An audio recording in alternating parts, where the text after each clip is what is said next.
Nous sommes dans une étude dont le titre est très simple, Avant, après ou autrefois et maintenant. Nous sommes en train de voir ce que la Bible, la parole de Dieu nous dit à notre sujet alors que nous étions autrefois sans Christ, perdus dans ce monde et qui nous sommes maintenant en Jésus-Christ. Et nous avons vu dans le texte que j'ai mentionné dans l'épître de Paul aux Éphésiens, dans le 2e chapitre, à compter du verset 12, alors qu'il est mentionné plusieurs choses que nous n'étions pas ou que nous n'avions pas avant d'être sauvés et les nombreuses choses que nous avons maintenant que nous sommes sauvés. Et la première chose que l'apôtre Paul nous fait réaliser, c'est qu'avant d'être sauvés, avant d'avoir donné notre vie au Seigneur Jésus-Christ, nous étions tout simplement sans Christ. Et c'est vraiment la chose la plus importante au monde parce que vous pouvez servir 10 religions à la fois, mais si vous n'êtes pas en Jésus-Christ, vous êtes totalement perdu puisqu'il n'y a qu'un seul moyen, une seule façon d'atteindre Dieu, c'est en acceptant le Seigneur Jésus-Christ.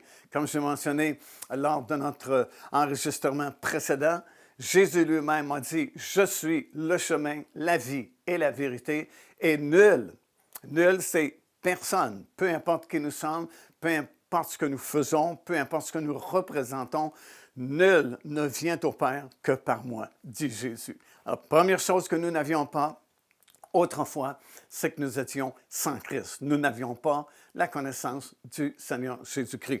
Deuxièmement, ça dit ici que vous étiez sans espérance.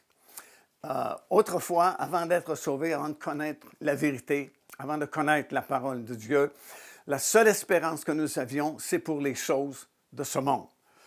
Faire de l'argent, avoir une réputation et ainsi de suite. Mais nous n'avions pas vraiment d'espérance solide après la mort, pour la vie éternelle. Et souvent, nous pensions, avant d'être sauvés, autrefois, justement, comme l'apôtre Paul mentionne dans l'Épître aux Éphésiens, nous pensions que, bon, la vie terrestre existe, bien sûr, on est vivant, mais un jour, nous allons mourir et on va être enterré ou incinéré et c'est terminé. Mais surprise, ce n'est pas terminé puisque la vie continue de l'autre côté de la mort physique. Et même, vous savez, les scientifiques reconnaissent ce fait-là aujourd'hui. On sait que l'organisation CERN en Suisse, qui, avec l'accélérateur de particules, qui veulent recréer cet énorme Big Bang qui, d'après eux, est à l'origine de la création de notre monde et à l'origine de la création de l'univers. Et vous savez, quelquefois, on entend parler de ce Big Bang, et puis quand les gens me parlent de cela, je dis toujours que oui, j'y crois, et j'explique pourquoi je réponds j'y crois, parce que je leur explique, je crois que Dieu a parlé un jour, et bang, tout a été créé. Alors écoutez, alors qu'ils font ces recherches avec ces accélérateurs de particules, récemment, ils ont pris conscience qu'il y avait un monde parallèle au nôtre, qu'il y avait comme un univers qui existe, un monde parallèle dont nous serions qu'une copie sur cette terre. Et évidemment, en tant qu'enfants de Dieu, et parce que nous connaissons maintenant la parole de Dieu et que nous avons accès aux Écritures, depuis longtemps, nous savons cela, qu'il y a un monde parallèle au nôtre. Et vous avez plusieurs exemples dans les Écritures de ce monde parallèle. Par exemple, on parle de la ville de Jérusalem terrestre, mais la Bible nous explique qu'il y a une nouvelle Jérusalem céleste aussi. La parole de Dieu parle d'une montagne de Sion terrestre qui existe toujours au sud de l'esplanade du Temple à Jérusalem, mais la parole de Dieu nous parle d'une montagne de Sion céleste.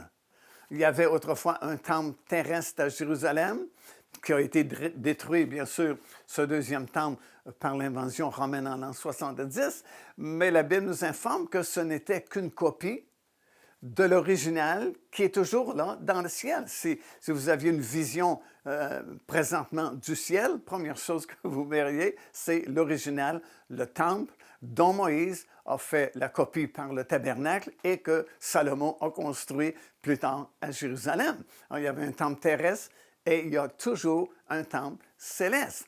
Alors, comprenez, nous avons maintenant une assurance solide concernant l'au-delà, concernant la vie après la mort.